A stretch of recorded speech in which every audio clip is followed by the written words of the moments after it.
15 વર્ષથી પાલેજમાં જૂના અને જાણીતા computer, laptop, CCTV camera service, printer repairing તેમજ નવા અને જૂના કોમ્પ્યુટર લે વેચ કરનાર. એડમિશન ફોર્મ તેમજ તમામ સરકારી ફોર્મ ઓનલાઈન ભરી આપવામાં આવશે. વાગરામાં ઈદ ઉલ અઝા પર્વની ભાઈચારા અને શાંતિપૂર્ણ માહોલમાં મુસ્લિમ સમુદાય દ્વારા ઉજવણી કરાઈ. મસ્જિદોમાં ઈદની વિશેષ નમાઝ અદા કરાઈ. વાગરા નગર સહિત સમગ્ર તાલુકામાં મુસ્લિમ બિરાદરોએ પવિત્ર ઈદ ઉલ અઝા પર્વનો ભારે ઉત્સાહ, ધાર્મિક ભાવના અને ભાઈચારાના માહોલ વચ્ચે ઉજવ્યો હતો. વહેલી સવારથી નગરની વિવિધ મસ્જિદોમાં નમાઝીઓની ભારે અવરજવર જોવા મળી હતી, જ્યાં વિશેષ ઈદની નમાઝ અદા કરવામાં આવી હતી. ઇબાદત બાદ મુસ્લિમ સમાજના લોકોએ એકબીજાને ઈદ મુબારક પાઠવી સૌહાર્દ અને એકતાનો સંદેશ આપ્યો હતો. ઈદની નમાઝ પૂર્ણ થયા બાદ પરંપરા મુજબ કુરબાનીની વિધિ શરૂ કરવામાં આવી હતી. અનેક વિસ્તારોમાં ધાર્મિક પરંપરાનું પાલન કરી કુરબાની અદા કરવામાં આવી હતી. સમગ્ર ઉજવણી દરમિયાન શાંતિ અને વ્યવસ્થા જળવાઈ રહે તે માટે વાગરા પોલીસ તંત્ર દ્વારા ચુસ્ત અને ચાપતો પોલીસ બંદોબસ્ત ગોઠવવામાં આવ્યો હતો. સંવેદનશીલ વિસ્તારોમાં પોલીસ પેટ્રોલિંગ વધારવામાં આવ્યું હતું, તેમજ પેટ્રોલિંગ દ્વારા તમામ વિસ્તારોમાં સતત નજર રાખવામાં આવી રહી હતી. પોલીસ તંત્ર દ્વારા નાગરિકોને અપીલ કરવામાં આવી હતી કે કોઈપણ પ્રકારની શંકાસ્પદ હિલચાલ કે અનિચ્છનીય બનાવ અંગે તરત જ પોલીસને જાણ કરે, જેથી સમયસર કાર્યવાહી કરી શકાય. પોલીસ અને સ્થાનિક આગેવાનોની સતર્કતાના કારણે સમગ્ર વિસ્તારમાં શાંતિપૂર્ણ વાતાવરણ વચ્ચે પર્વની ઉજવણી કરવામાં આવી હતી.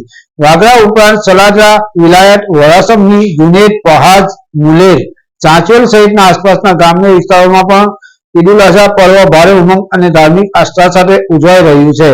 ગામડાઓમાં પણ મસ્જિદોમાં મોટી સંખ્યામાં લોકો એકત્રિત થયા હતા અને ભાઈચારા તથા શાંતિનો સંદેશ સમગ્ર વિસ્તારમાં જોવા મળ્યો હતો. આગામી 3 દિવસ સુધી બકરી ઈદની ઉજવણી કરવામાં આવશે. પાલેજ ટાઈમ્સ, ભરૂચ. अस्सलामु अलैकुम. તમામ બિરાદરાને ઇસ્લામ અને તમામ દેશના ભાઈઓ તથા બહેનોને અને વાગરા ગામના ભાઈઓ અને બહેનોને ઈદ ઉલ અઝહાની ખૂબ ખૂબ મુબારકબાદ. ઈદ ઉલ અઝહા એ કુરબાનીનો દિવસ છે. કુરબાની એટલે ત્યાગ અને બલિદાન, પ્રેમ અને ભાવનાનો દિવસ છે. કુરબાની શું છે?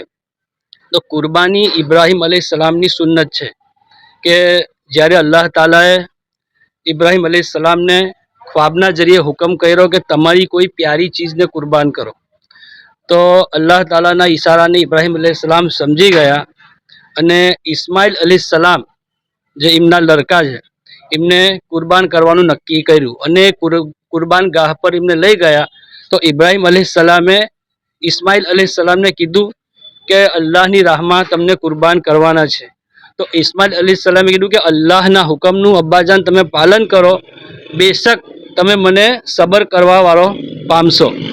તો ઇબ્રાહીમ અલૈહિસ્સલામે જ્યારે ઇસ્માઇલ અલૈહિસ્સલામના ગળા પર છરી ચલાવી તો અલ્લાહ તાલાના ઇમ્તિહાનમાં એ કામયાબ થઈ ગયા અને જ્યારે છરી ચાલી ત્યારે અલ્લાહ તાલાએ ફરિશ્તાના જરીએ જન્નતમાંથી દુંબો લાવીને જગ્યા પર મૂકી દીધો અને ઇસ્માઇલ અલૈહિસ્સલામની જગ્યાએ દુંબો જબર થયો અને ઇબ્રાહીમ અલૈહિસ્સલામ અને ઇસ્માઇલ અલૈહિસ્સલામ અલ્લાહના ઇમ્તિહાનમાં કામયાબ થઈ ગયા અને એ સબરમાં બી કામયાબ થઈ ગયા અને એના જરીએ આ કુરબાની આપણા સુધી પહોંચી છે. એટલે આપણે આ કુરબાની આપણે કરીએ છીએ. તો અલ્લાહ તાલાની બારગાહમાં દુઆ છે કે આ જે 3 દિવસ મુસલમાનો કુરબાની કરે છે તો અલ્લાહ તાલા એમની કુરબાનીને કબૂલ કરે. અને બીજું કે આ હજના પણ દિવસો છે અને લાખો બલકે કરોડની પણ ઉપર હાજીઓ મક્કાતુલ મુકર્રમામાં ભેગા થયા છે. તો આપણે દુઆ કરીએ કે અલ્લાહ તાલા તમામ હાજીઓની હજ કબૂલ કરે અને એમનો સફર આસાન કરે. અને બીજું કે આપણે દુઆ કરીએ કે તમામ દુનિયામાં આ નેક દિવસે અમન અને શાંતિ કાયમ રહે. આપણા દેશમાં પણ કોમી એકતા, અખંડિતતા, પ્રેમ અને ભાવના કાયમ રહે.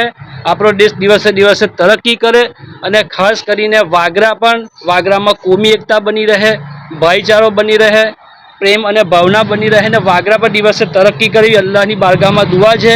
અને ફરી એકવાર તમામ લોકોને ઈદ ઉલ અઝહાની ખૂબ ખૂબ મુબારકબાદ.